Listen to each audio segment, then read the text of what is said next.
예, 벌써 10년도 더 지난 그런 일입니다. 아프리카를 처음 방문했을 때예요. 어떤 그 선교 단체의 책임자분과 이제 저희를 이제 안내를 해주시면서 그 당시 이제 정말 험한 곳도 많이 갔습니다. 그때 제일 험한 곳을 갔던 것 같아요. 지금도 뭐 하여튼 국제적인 분쟁 지역으로서 뭐 가장 위험하다고 하는 남수단해를 그때 갔었고요. 남수단해를 갔었고 그때 정말 총을 든 군인들과 같이 다녔어요. 우리를 보호해 줘야 된다고. 예, 그래가지고 정부군인가 보다라고 생각하고 있었는데 그 총을 든 군인들이 반군이었대요. 정말 게릴라들.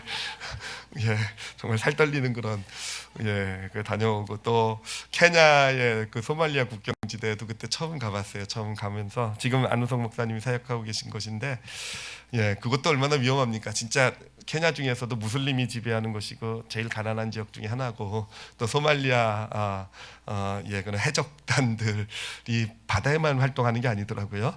육지에도 이렇게 케냐로 넘어와가지고 하여튼 약탈도 하고 막 전쟁도 있고 그런 지역도 다니고 그런 이제 첫 번째 선교 여정이 그랬었는데 근데요 그 얘기를 하려고 하는 게 아니라 선교 여정이 이제 다 끝나고 그때 진짜 밥도 제대로 안 주더라고요. 하여튼 아프리카 분들 굶고 사니까 너희들도 굶어봐라 뭐 이런 개념이었던 것 같아요.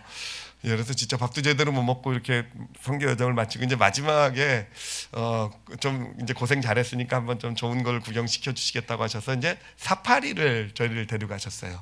사파리 뭔지 아시죠, 그렇죠? 그 찝차 같은 거 탁 타고 가면서 이제 동물 구경, 코끼리도 구경하고 막 이러는데 가다가 사자떼를 만났습니다. 사자 한 10마리, 20마리 있는 떼를 딱 만났는데 이게 굉장히 드문 일이래요. 굉장히 정말 거기 같이 갔던 어떤 아프리카 7년 동안 선교하셨던 분도 7년 만에 자기도 이런 사자 때는 처음 본다고.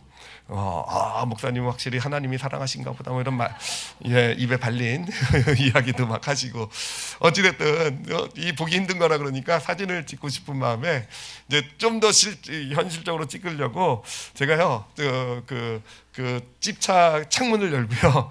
그 창문을 통해서 이제 천장에 올라가서 사진을 찍으려고 근데 딱 준비를 딱 했어요. 제가 날렵합니다. 무시하지 마세요. 올라갔는데 근데 제가 이렇게 올라가서 이렇게 사진을 찍으려고 준비를 하는데 갑자기 사자 한 마리가 이렇게 바위 위로 이렇게 올라오더니요. 갑자기 울부짖는 거예요. 엉하고 울부짖는데 여러분 동물원에서 본 사자 우는 건 가짜예요.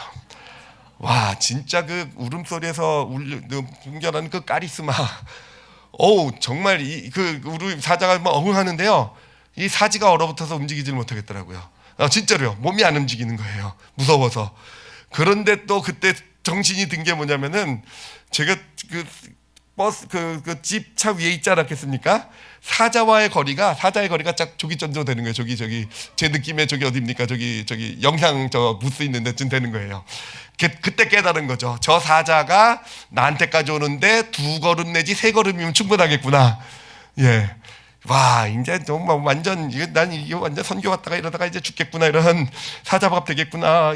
여기서 사자밥 되면은 하나님이 순교로 쳐주실까 막 이런 생각하면서 하여튼 사진도 못 찍고 정말 사진도 못 찍고 엄두도 못 내고 바로 조심조심 해가지고 차 안으로 이 창문을 통해서 이렇게 왔던 그런 그 옛날에 그 일이 있습니다. 근데 지금도 사실 궁금한 것이 만약에 제가 그냥 그때 집차 지붕에 계속 있었다고 한다면 어떻게 됐을까가 진짜 궁금한 거예요. 여러분 오늘 말씀 보니까 하나님은 사자 입들 그것도 굶주린 사자 수십 마리 사자 입을 다니엘을 위해서 막아주셨잖아요. 그렇죠?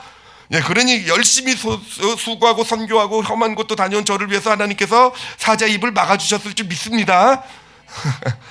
그거가 확인이 안 된 거예요.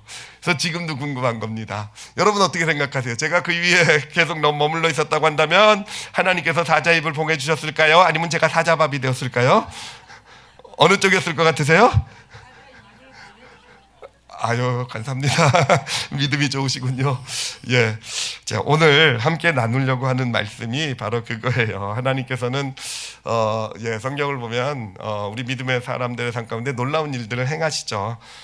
우리가 본문에서 읽은 것처럼 다니엘이요, 사자굴에 떨어졌지만 굶주린 사자의 입을 막아주신 그런 놀라운 역사도 이루어주시고, 그리고 또 대표적으로는 우리가 좋아하는 사건이 다윗이죠, 그렇죠? 정말 어떻게 보면은 객관적으로 볼 때 도저히 상대도 안 되는 그런 어마어마한 거인을 또 이기게도 해주시고 물리치게도 해주시는 그런 어떤 하나님의 어떤 놀라운 역사, 이런 일들이 과연 우리의 삶 가운데서도 나타날 수 있겠는가라는 것입니다. 그렇죠. 우리 삶에서도 사자굴과 같은 그런 어떤 정말 위기, 어려움의 그런 상황들, 또는 그런 나를 해치려는 사람들 가운데서 그런 일이 있을 때 하나님께서 그들의 입을 막아주시고요, 그렇죠? 그들의 입을 막아주시고, 또는 내 앞을 가로막는 정말 거대한 골리앗과 같은 어떤 그런 내 힘으로는 도저히 어떻게 볼 수 없는 것 같은 그런 거인을, 그런 방해를요, 내가 돌팔매질로 물리치고 이길 수 있는, 맞서서 이길 수 있는 바로 그런 역사, 이 다니엘과 다윗의 삶을 경험한 그런 놀라운 일들이 우리 삶 가운데서도 이루어질까라는 것이죠. 이루어진다고 한다면 어떻게 그런 일이 우리 삶에 이루어질 수 있을까라는 것, 바로 오늘 잘못된 믿음과 올바른 믿음을 좀 나누려고 해요. 우리가 왜 믿음의 길을 걸어가면서 하나님을 믿는다고 하면서도 왜 그러한 일은 늘 성경에 나온 이야기가 되고 남의 이야기가 되고 내 이야기는 되지 못하는지 함께 살펴보면서, 그렇다고 한다면은 그런 하나님의 놀라운 축복의 역사가 우리 삶에 나타날 수 있는 믿음의 원리는 무엇인지를 같이 찾아가 보려고 합니다. 소원은 우리 2024년에는요 이 다니엘과 다윗과 같은 이 경험한 하나님의 놀라운 역사를 우리 올리브교회 성도들도 다 경험했으면 좋겠어요. 오늘 그 은혜를 그 믿음을 같이 나누도록 할 테니까 영혼에 잘 새기시기를 바랍니다. 자, 먼저요, 이 잘못된 믿음에 대해서 좀 생각을 해볼게요. 우리는 사실은 이게 하나님의 도우심을 경험하기 위해서 나에게 필요한 어떤 믿음이라고 생각하고 사실은 붙잡고 그렇게 살아가고 있는 믿음인데, 사실은 정말로 잘못된, 오히려 하나님의 역사를 제한하는 그런 믿음이 있어요. 그것을 성경 구절을 가지고 좀 설명을 해드리도록 할게요. 마태복음 6장 33절을 보면은요, 이런 말씀이 나옵니다. 아주 유명한 말씀이에요. 그런즉 너희는 먼저 그의 나라와 그의 의를 구하라. 그리하면 이 모든 것을 너에게 더하시리라. 여러분 이 말씀 좋아하시죠, 그렇죠? 얼마나 좋습니까, 그렇죠? 사업장 같은 거 신방 갈 때 제일 많이 가져가는 말씀이에요. 이 말씀 딱 전합니다. 먼저 그 나라와 그 일을 구하고 그러면 하나님께서 모든 것을 더해 주시리라. 그러니까 사업에만 너무 이렇게 신경 쓰지 마시고 하나님의 일도 해라, 뭐 이런 의미로 저희 같은 목사들이 이렇게 신방의 말씀으로 드리는 거 아니겠습니까? 자, 그런데 이 말씀을요, 하여튼 목사들도 좋아하고 우리 성도들도 좋아하고 사업을 시작하시는 분들도 좋아하세요. 그래요. 정말 먼저 그 나라와 그 일을 구할 때 하나님께서 어떤 우리 삶의 어떤 필요 이런 것들을 하나님께서 채워주실 겁니다. 자, 근데 여러분, 이 가르침을요 우리가 좀 잘못 오해를 할 때가 많이 있어요. 이거를 가지고 이 말씀을요 잘못된 어떤 믿음으로 우리가 인식하고 이것이 하나님의 어떤 축복을 받는 원리구나라고 생각하게 되는 그런 잘못된 믿음의 모습이 있다라는 거죠. 제가 그 이름을 어떻게 잘못된 믿음의 원리를요 이렇게 이름을 지었어요. 거래의 원리라고요. 거래의 원리. 그러니까 거래라는 건 뭐겠습니까? 주고받는 거죠, 그렇죠? 주고받는 것. 그래서 이 말씀을 보면서 이 말씀의 의미를 그렇게 생각하는 겁니다. 내가 하나님의 일을 하면 그러면 하나님은 내 일을 해주실 것이다. 거래 아니겠습니까? 하나님을 위해서 내가 이만큼 수고하고 헌신하고 내가 이렇게 신앙생활하고 하니까 하나님은 그러면 이제 내가 먼저 그 나라와 그 일을 구한 거니까 내가 그만큼 해주셨으니까 하나님은 이제 내 삶에 이런 문제도 해결해주고 저런 문제도 해결해주고 이렇게 필요도 채워주실 것이다. 네, 여러분, 이거야말로 정말 우리가 하나님의 역사하심을 경험하지 못하게 하는 아주 정말 대표적인 잘못된 믿음이에요. 우리가 정말 꼭 기억해야 될 건 뭐냐면은, 여러분, 하나님은 우리와 절대로 거래하지 않으십니다. 하나님은 우리와 거래하지 않으세요. 이게 사실 쉽지 않은 믿음일 수 있어요. 저도 사실은 본능적으로 그렇게 살아왔고 그렇게 생각해 왔기 때문에, 왜냐하면 세상의 원리는 다 그렇거든요. 세상은 모든 게 거래거든요. 내가 이만큼 수고하면 상대방이 나에게 이만큼 해줘야 되고, 그 거래의 원리를 가지고 세상이 돌아가고 있기 때문에 우리도요, 하나님과 어떤 믿음의 길을 걸어갈 때, 하나님의 도우심을 바라고 하나님의 어떤 능력을 바랄 때, 마치 세상에서 그랬던 것처럼 거래하듯이 내가 이만큼 헌신하고 내가 이만큼 하나님을 하고 그러면 하나님은 내 일을 이렇게 책임져 주시고 나를 도와주시고 하나님의 역사심을 나타낼 것이다. 여러분, 절대로 하나님은요 우리와 거래하지 않으신다라는 걸 기억하시기 바랍니다. 그래요, 다니엘도요 하나님과 거래한 게 아니에요. 그 왕의 어인이 찍힌 걸 알면서도 이제 기도하면 안 된다는 거죠, 그렇죠? 그 한번 왕의 도장이 찍히면 그 법은 왕도 못 바꿉니다. 기도하면 안 된다라는 것, 사자굴에 던져진다는 걸 알면서도 다니엘은 기도했단 말이에요. 근데 여기서 분명히 봐야 될 것은, 다니엘이요 하나님과 거래하고 있는 게 아니에요. 나는 그래도 기도하겠으니 하나님은 나를 보호해 주세요. 나는 그래도 믿음을 지키겠으니 하나님은 나를 보호해 주세요. 이렇게 거래로 한 게 아닙니다. 만약에 거래했다고 한다면은요, 다니엘이 그런 믿음으로 내가 기도하면, 그래도 내가 기도하면 하나님이 나를 기쁘게 보시고 그래서 사자 입을 막아주실 것이다, 거래로 생각했다고 한다면요, 다니엘이요 사자 밥이 되었을 거예요. 성경에 등장하지 못했을 가능성도 많습니다. 자, 그럼 어떻게 한 것인가 좀 이따 설명해 드릴게요. 마찬가지로 다윗도 마찬가지예요. 골리앗과 맞섰을 때 하나님과 거래한 게 아니에요. 골리앗과 맞서면서 내가 이제까지 이렇게 열심히 아버지 형들의 구박 핍박받는 가운데서도 하나님 원하시는 양떼 잘 지켜오고 있는 자리 잘 지키고, 내가 그리고 또 골리앗에 맞서서도 내가 주눅들지 않고 내가 당당하게 맞섰으니 하나님께서 이제 골리앗을 물리치게 해주신다라는 거. 그러니까 내가 이렇게 했으니까, 내가 이만큼 믿음의 길을 잘 걸었으니까 골리앗도 이제 물리치게 해주실 거라는, 이러한 거래로 쓴 게 아니라는 것입니다. 이러한 거래로 쓴 게 아니라는 거예요. 자, 그러면 이 하나님의 그런 놀라운 능력, 이 사자 입을 막아주시고 골리앗을 물리치게 하시고 하는 이런 하나님의 놀라운 축복과 능력, 이건 어떻게 나타나게 되는 것일까라는 거예요. 이 믿음을요, 이 믿음의 원리를 이것도 이름을 지었어요. 뭐라고 이름을 지었냐면은 은혜의 원리라고 이름을 지었습니다. 은혜의 원리. 그러니까 하나님은 거래의 원리가 아니라 은혜의 원리를 가지고 일하시는 분이세요. 자, 그러면 이 은혜의 원리가 무엇인가?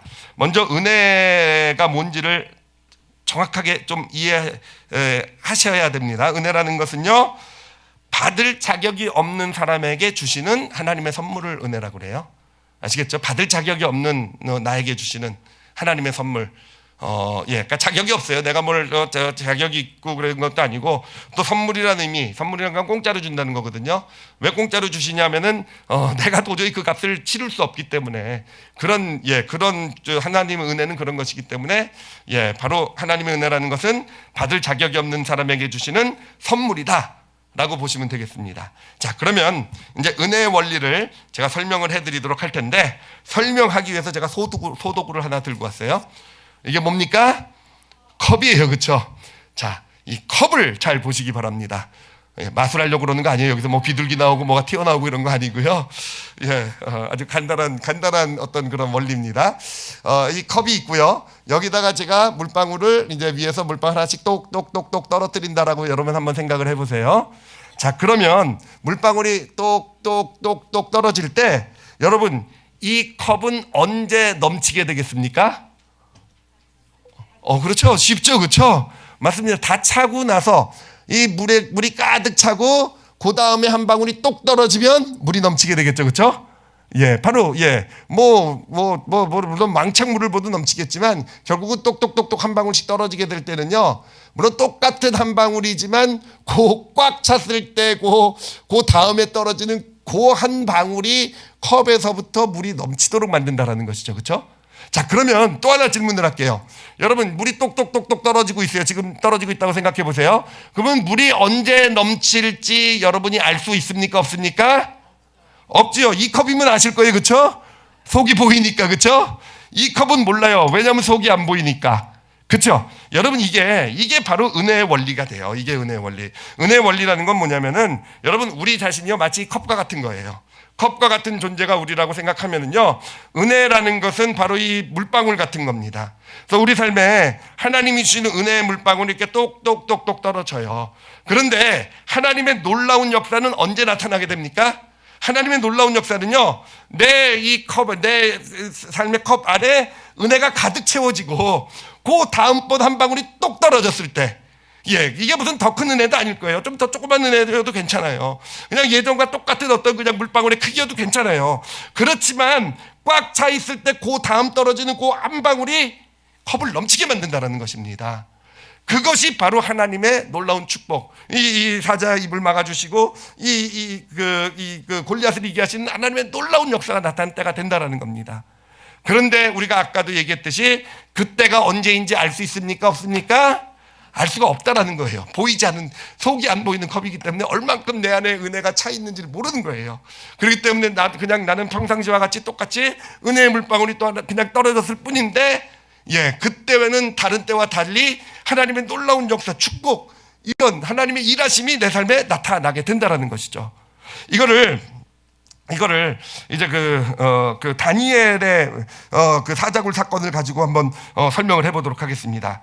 자, 이제 그 기도를 하면 안 된다는, 왕 외에 다른 존재에게 기도를 하면 안 된다는 조서가 이게 떨어졌죠, 그렇죠? 거기에 도장까지 딱 찍혔어요.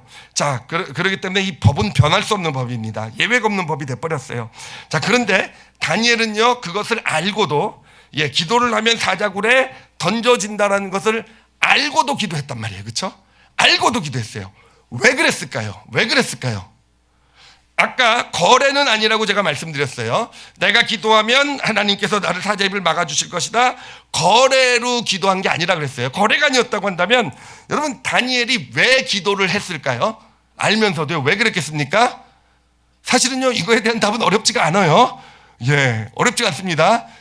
근데 아무도 모르시는 것 같아가지고 제가 그러면 직접 문제를 내드리도록 할게요. 수학 문제예요. 간단한 수학 문제 보여드리겠습니다. 짠! 자, 기도와 사자굴이 있어요. 위에는 저게 무슨 기운지 아시죠? 그렇죠? 부등호, 등호를 얘기하고 있는 거죠. 그렇죠? 저 부등호, 등호 저 세 개 중에서 어느 게 답이겠습니까? 맨 위에 게 답이겠죠. 그렇죠? 쉽죠. 그렇죠? 아주 이 다니엘이 기도를 한 이유, 사자굴에 던져지는 걸 알면서도 기도한 이유는 당연합니다. 아주 쉬워요. 왜냐하면 기도하는 게 더 중요하니까. 그에게 있어서는 기도하는 게 더 중요한 거, 그렇죠? 이 어떤 기도를 하면서 정말 그 어떤 하나님과 기도 가운데 함께하는 그 시간이요, 사자굴에 던져지는 것보다 더 중요하기 때문에 기도하면 사자굴에 던져지는 걸 알면서도 그 기도를 포기할 수 없는 거예요. 더 중요하니까. 여러분, 그런가? 너무 간단한 원리 아니겠습니까? 그런데 그것이 단순히 지금 그때만, 지금 사자굴에 던져질 때만 해온 것이 아니라 바로 그게 평생의 경험 아니었겠습니까? 그래요. 기도라는 어떤 기도 가운데 하나님과 늘 함께 했었던 그 시간. 사실 그의 다니엘의 삶을 보면요, 정말 기구한 삶이에요. 이스라엘의 그 왕족으로 태어나가지고는 어린 시절을 잘 정말 총망받은 왕족으로 잘 자라다가 어느 날 갑자기 바벨론의 포로로 잡혀간 겁니다. 포로로 잡혀가지고는 어떤 그런 하나님을 제대로 섬길 수도 없어요. 이름부터 바꾸더라고요. 벨사살이라고 이름부터 바꾸더라고요. 그 벨사살이 뭔 뜻이냐면은 벨신의 왕자라는 뜻이에요. 그러니까 너는 이제부터 바벨론에 있으면서 벨신을 섬기는 자가 돼야 된다, 이렇게 이름부터 바뀐 겁니다. 그리고 나서는 왕궁학교에 보낸 거예요. 왕궁학교라고 해가지고 지금처럼 무슨 학교 그런 것이 아니라 점치는 거 배우고 이런 거, 왕의 어떤 이런 꿈 해석하고 이런 거 그런 거 배우는 학교란 말이에요. 그런 거 배우는 학교에서 사실은 얼마나 힘들고 어려웠겠습니까? 포로로 잡혀와서 어떤 것 그 자체도 믿음의 삶을 제대로 살 수 없는 것도 힘든데, 왕궁학교 들어가서 바벨론의 그 천재들 수재들하고 같이 경쟁해야 되고요. 그렇잖아요. 얼마나 외로웠을 거고요. 정말 많이 힘들었을 거예요. 그렇죠? 정말 위기도 많았을 거예요. 졸업하고 나서도요, 정말 자신의 잘못 때문이 아닌 걸 가지고 죽을 고비도 넘어가게 되고, 정말 여러 가지 삶 가운데, 그렇지만 그 가운데서 그가 한 가지 지켜온 게 뭐겠습니까? 바로 이 기도라는 거예요. 그 모든 어려움 가운데서 그래서 하나님께 기도드리면서 거기서 용기를 얻고, 거기서 힘을 얻고, 거기서 다시 무너졌던 마음을, 외로웠던 마음이 다시 회복이 되어져 가고, 그러면서 살아온 거 아니겠습니까? 바로 그겁니다. 평소에 해왔던 그런 기도 가운데 정말 크고 작은 어려움들 가운데서 그 기도를 통해서 힘받고 용기받은 것, 그게 뭐겠습니까? 은혜의 물방울이 하나씩 떨어지고 있었던 거예요. 하나씩 떨어지고 있었던 겁니다. 그리고 그 은혜의 물방울이요, 결국 어떻게 됩니까? 이 마지막에 왕의 조소가 떨어지고 사자굴에 던져진 걸 알면서도 여전히 사자굴이라는 정말 엄청난 자신의 목숨을 빼앗아 갈 수 있는 그런 사건 앞에서도요, 다니엘은요, 저 은혜의 물방울, 지금까지 자신에게 은혜를 주었던 그 물방울 하나를요, 뭐 그때라고 더 특별한 기도를 했겠습니까?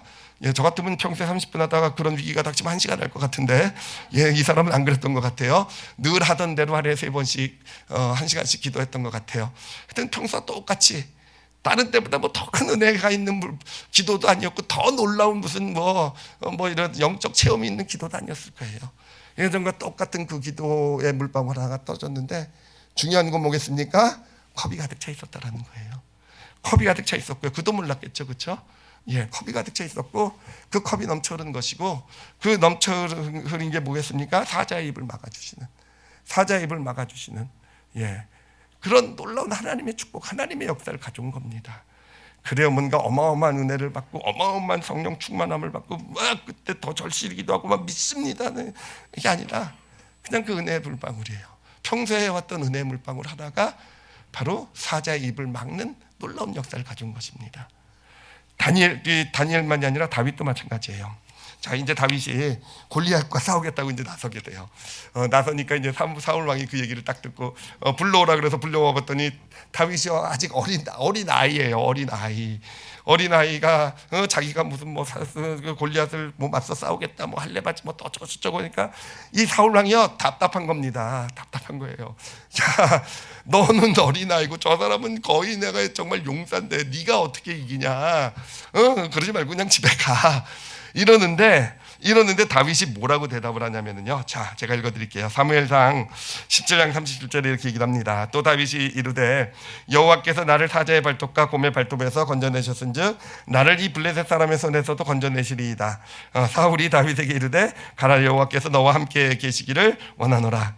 여러분, 여기서 우리가 볼 수 있는 게 다윗이 무엇을 끄집어냅니까? 어린 시절의 경험을 끄집어내죠, 그렇죠? 예, 어린 시절에 지금 어린 시절도 아닙니다. 얼마 전까지 그렇게 살았을 거예요. 양을 치면서 자기가 사자를 때려잡고 곰도 때려잡았다고 얘기하는 거예요. 양을 뺏어가려는 사자와 곰, 이 돌발매질 실력이 뭐 기가 막혀가지고 내가 이 사자와 곰도 때려잡을 수 있으니, 그러니 누구도 때려잡을 수 있다고요? 골리앗도 때려잡을 수 있다라는 것이죠. 네, 여러분, 그래요. 이렇게 보면은 그래? 이건 좀 객기 아닌가? 사자하고 골리앗을 비교하고 때려잡을 수 있어? 뭐 하여튼 뭐 이렇게 볼 수도 있는데, 여러분 여기서 정말 중요한 표현이 하나 있어요. 정말로 다윗이 한 말 중에서 정말로 중요한 표현이 하나 있어요. 뭐냐면요, 자, 다시 한 번만 비춰보세요. 사무엘상 17장 37절에 보면요, 다윗이 뭐라고 얘기하냐면요, 또 다윗이 이르되 여호와께서 나를 사자의 발톱과 곰의 발톱에서 건져내셨은즉. 누가 건져내셨다고요? 여호와께서 건져내셨다는 겁니다. 지금 다윗이 얘기하고 있는 것은요, 내가 사자와 어떤 뭐 곰의 발톱을 내가 뭐 물리쳤다는 것이 아니라, 내 힘으로 뭔가 했다는 것이 아니라, 그의 기억에는 뭘로 남아 있습니까? 여호와께서 하셨다라는 거예요. 여호와께서 하셨다라는 거. 여러분, 은혜라는 게 뭡니까? 거래라는 건요, 내가 했다는 게 거래예요. 내가 이렇게 했더니 하나님이 저렇게 역사해 주셨다. 이건 거래입니다. 이건 거래예요. 근데 하나님께서 이렇게 해주셨다. 하나님께서 건져주시고 하나님께서, 이거는 은혜입니다. 이게 은혜예요. 하나님께서 하신 것. 그래요. 다윗은 지금요, 은혜를 받은 어떤 그런 얘기를 하는 거예요. 그래서 그런 위기나 어려움 가운데서도 하나님께서 나에게 은혜를 주셔서 하나님께서 하셨으니 이번에도 누가 하신다고요? 하나님께서 하신다라는 게 되는 거예요. 여러분, 이번에도 은혜의 물방울이 그의 장 가운데, 그의 컵 가운데 떨어지고 있는 것입니다. 자, 근데요, 하여튼 그 은혜의 물방울로 이제 골리앗을 물리치게 되죠. 사자와 곰을 물리친 것처럼 골리앗도 물리치게 되는데, 차이점이 있어요. 또 차이점. 다 은혜로 하나님이 하신 거예요. 다윗이 볼 때 하나님이 하신 것인데, 다 은혜의 물방울 한 방울이 떨어진 것인데, 차이점이 무엇입니까? 그 전에 은혜의 물방울들은요, 아직 컵이 차 있지 않았을 때 떨어진 은혜의 물방울이라는 겁니다. 그래서 그가 하나님께서 정말 사자의 발톱에서도 건져내시고 곰의 발톱에서 건져내시고 각종 위기와 어려움에서도 다 이기게 하셨지만, 그 은혜가 그의 삶을 변화시키진 않았어요. 그의 삶에 어떤 변화도 없었잖아요. 그렇죠? 어떤 뭐 청들이 알아주거나 아버지가 보고 너 대단하다 인정받거나 이러지도 못했고, 그냥 그 자신 스스로만 이건 하나님이 하신 일이다, 정말 하나님께서 나에게 은혜를 주셨다, 자기만 그냥 그렇게 인정하고 기억하는 일이었다라는 거죠. 그런데 이번에 골리앗을 물리쳐 주신 하나님의 은혜는요, 차이점은 뭐겠습니까? 뭐 골리앗이 더 세다가 차이점이 아니에요. 이미 잔에 꽉 차 있었다라는 거죠. 은혜가요. 그런데 그 거위에 이 골리앗 사건이라는 그 하나님이 골리앗을 물리쳐 주시는 은혜의 물방울이 떨어지게 되자 어떻게 됩니까? 물잔이 넘친 겁니다. 그래요. 이 골리앗을 물리친 사건을 통해서는요, 똑같은 다윗에게 있어서는 똑같이 하나님이 하신 일일 거예요. 똑같이 사자와 곰과 싸웠을 때와 별 다름없이 하나님을 의지하고 나가서 하나님이 싸우시는 걸 경험한 은혜의 경험이었을 거예요. 그런데 실제 삶에 나타나는 것은요, 어떻게 됩니까? 그것을 통해서 이스라엘의 수타가 되잖아요. 드디어 본격적으로 왕이 되어져가는 길을 걸어가게 되잖아요. 여러분, 그렇지 않습니까? 이게 우리 삶 가운데 하나님의 일하심이 나타나는 원리예요. 하나님의 일하심이 나타나는 원리예요.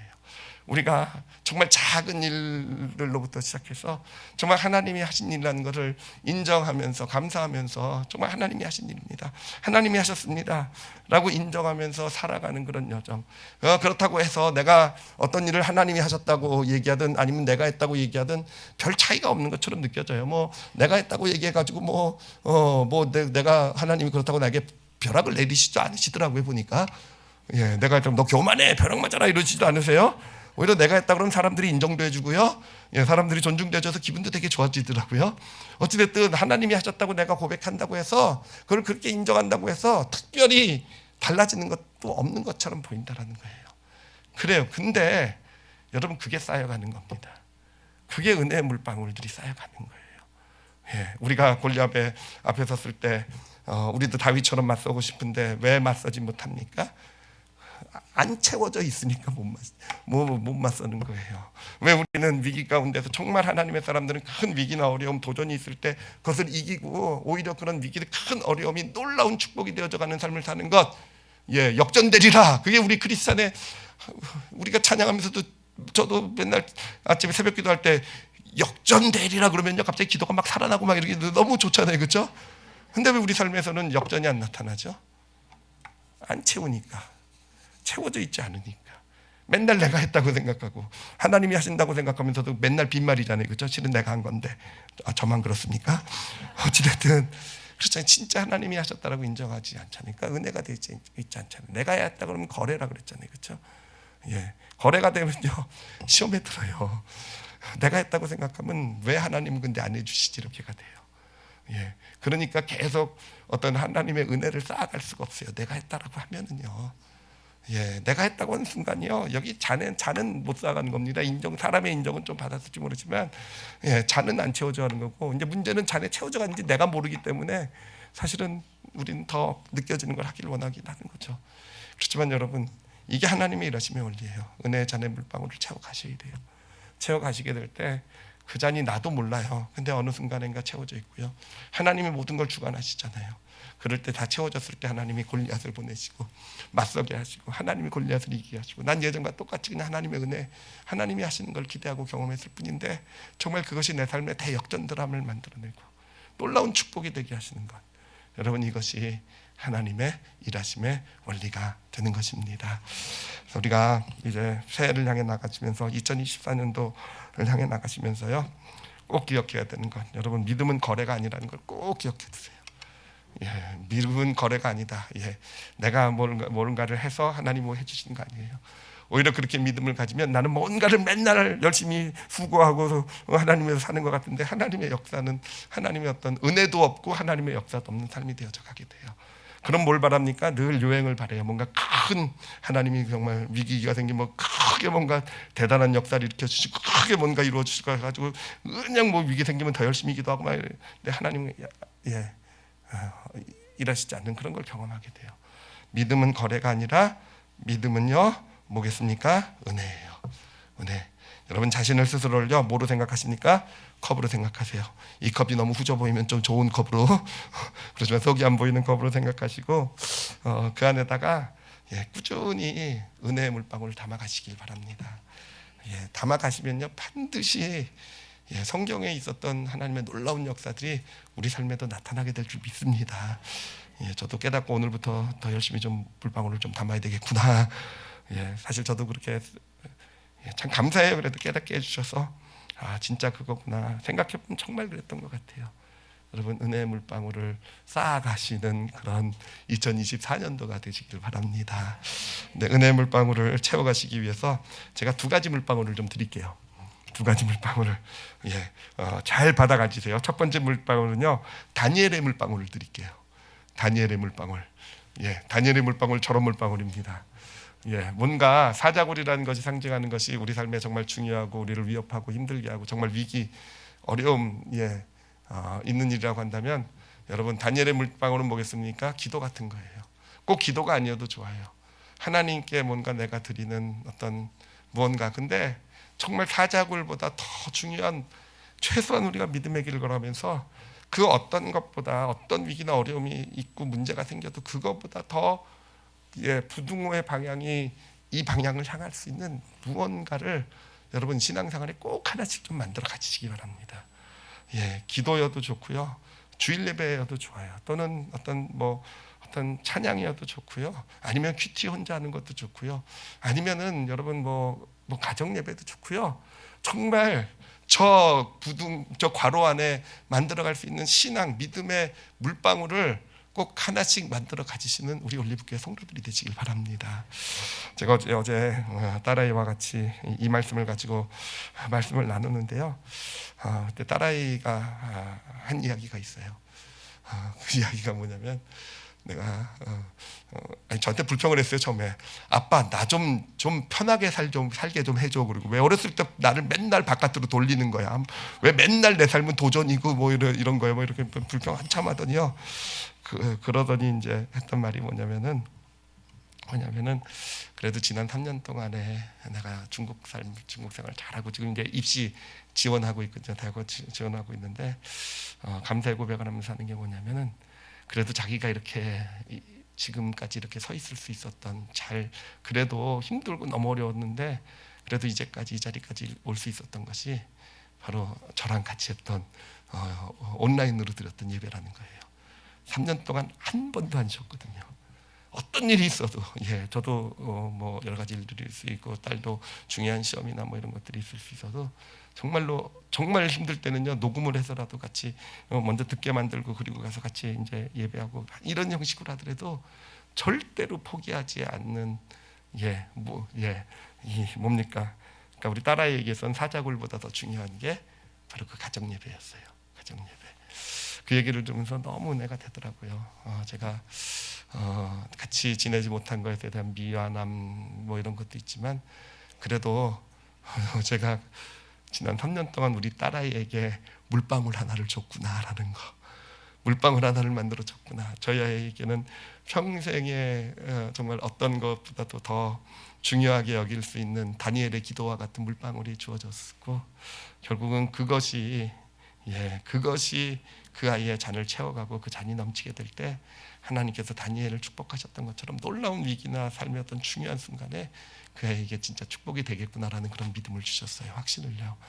여러분 우리 자녀들에게도 다윗의 물방울을 하나씩 만들어 주신 우리 성도들 되시길 바랍니다.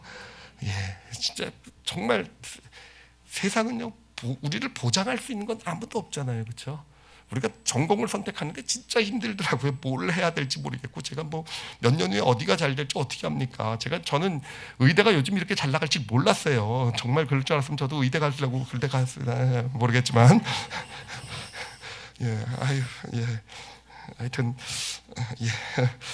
그래요. 근데 그런 게 삶을 보장하지 않더라고요.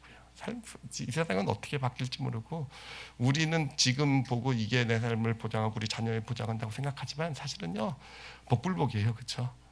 모르는 거예요. 근데 여러분 이 다니엘의 물방울은요, 우리 삶뿐만 아니라 우리 자녀의 삶 어떤 순간에도 마지막 순간에도 어떤 큰 사자굴과 같은 위기에도 지켜주고 보호해주는 진짜 하나님의 역사를 경험하는 축복이 되어져 갈 줄 믿습니다. 그리고요 2번째 물방울은 이제 다니엘의 물방울 했으니까 다윗의 물방울이겠죠, 그렇죠? 다윗의 물방울을 우리 성도들에게 드립니다. 바로 하나님이 하셨다라는 고백이에요. 여러분 저 고백을 쌓아가세요. 정말요, 마음으로부터 저 고백을 좀 쌓아가는 2024년도가 되었으면 좋겠어요. 큰 일만, 뭐 놀라운 일만 하나님이 하셨다 그러지 말고요. 뭔가 뭐 대가를 바라고 하나님이 하셨다 그러지 마시고요. 진짜 작은 일로부터 내 삶에 일어나는 일들 조그만 감사가 있단다 할지라도요, 여러분 하나님이 하셨다라는 고백을 한번 쌓아가 보세요. 하나님이 하셨다, 하나님이 하셨다. 안 어렵죠, 그렇죠? 우리 같이 한번 해볼까요? 하나, 둘, 셋. 하나님이 하셨다. 하나님이 하셨어요, 그렇죠? 그 고백을 계속 쌓아가게 되면요, 저는 그것이 골리앗을 물리친 능력이 될지 믿습니다. 갑자기 골리앗이 나타났다고 내가 미십니다 해서 물리칠 수 있는 거 아니에요. 갑자기 그때 나에게 뭐 성령이 충만해지고 내가 막 능력이 나타나고 갑자기 믿음이 생겨가지고, 아니면 뭐 그냥 하여튼 내가 그런 거 아니에요. 정말 하나님이 하셨다라는 것을 계속 쌓아가게 될 때, 그것이 가득 차게 될 때, 정말 골리앗 같은 대적 앞에서도 똑같이 하나님이 하셨다라는 고백으로 서게 되고요. 그렇게 될 때 정말 똑같은 하나님이 하신 사건이지만 물잔이 넘치는 우리 삶이 예전과는 다른, 하나님께서 역전 드라마를 이루시는 그런 축복된 삶이 되어져 가게 될 것입니다. 물컵이에요, 그렇죠? 물컵. 좀 좋은 걸 들고 나올 걸 그랬어요, 그렇죠? 어찌됐든 그래도 물컵입니다. 수소를 물컵으로 세워 이렇게 생각하시면서 그래요. 그렇게 그 물컵 안에 물방울, 큰 물방울 아니에요. 그냥 한 방울씩 작은 것이라도 물방울을 계속 채워 나가시는 그런 2024년도가 되어져 가시기를. 그래서 다니엘과 다윗과 같은 그런 놀라운 하나님의 일하심을 경험하시는 2014년, 24년이 되시기를 예수님의 이름으로 축원합니다. 기도하시겠습니다.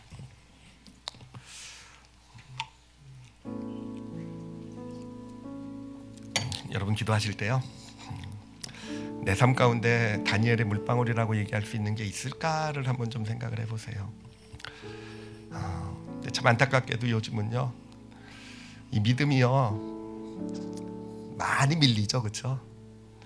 왜냐하면 이거는 늘 하는 거고, 예배는 늘 드리는 거고, 기도는 언제든지 또 다른 때도 할 수 있는 거고, 늘 우선순위가 밀려요. 우리 자녀를 키울 때도 지금 당장 다음 주에 시험이 더 중요하고요. 당장은요, 그렇죠? 물론 신앙이 엄청 중요하다고 생각하지만 당장은 우리 아이 시험 잘 보는 게 더 중요하고요. 있잖아요, 그렇잖아요. 여러분 우리가 진짜 믿음의 시야로 바라보면 결코 그렇지가 않아요. 그냥 평범한 어떤 기도고 평범한 어떤 예배고 그냥 늘 하는 어떤 그런 그런 뭐 큐티고 그런 시간이란다 할지라도요, 여러분 믿음의 눈으로 보면 그게 영원히 변치 않고 우리 삶을 붙잡아주고 하나님의 능력을 가져오게 된 진짜 축복이 되는 거예요. 그래서 다니엘의 물방울을 한번 생각해 보시고 2024년도 결심했으면 좋겠어요. 제가 이것만은 꼭 지키겠습니다. 사자굴이라 한다 할지라도 다니엘이 그랬던 것처럼 저도 알면서도 그렇게 하면 안 되는 알면서도 그래도 하나님 앞에 설 줄 아는 그런 믿음의 물방울을 채워가겠습니다라고 고백하세요. 그리고 무엇보다도 하나님이 하셨다라는 고백이요, 진짜 능력의 고백이에요. 그렇다고 뭐 고백했다고 변하는 거 하나도 없다 그래도요, 아니요, 우리 보이지 않는 우리의 컵은 채워져 가요. 하나님이 하셨다, 진심으로, 정말 진심으로 감사하고요.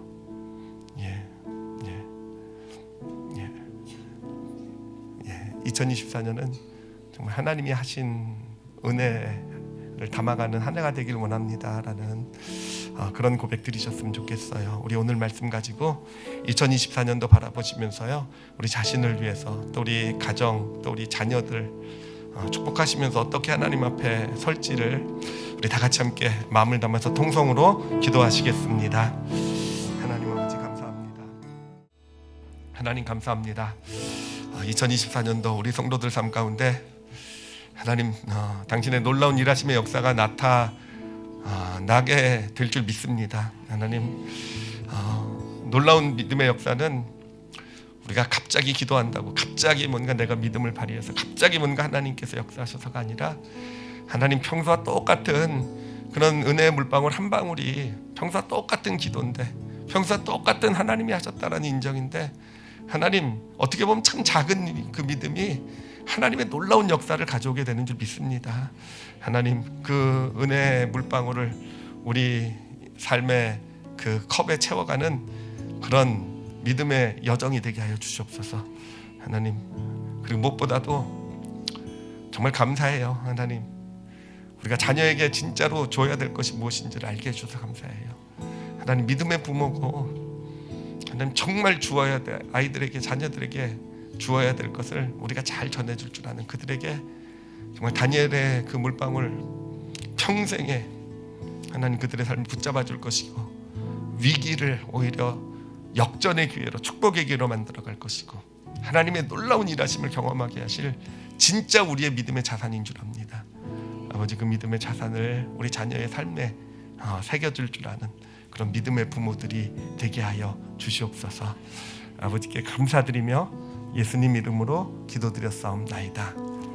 아멘. 아멘.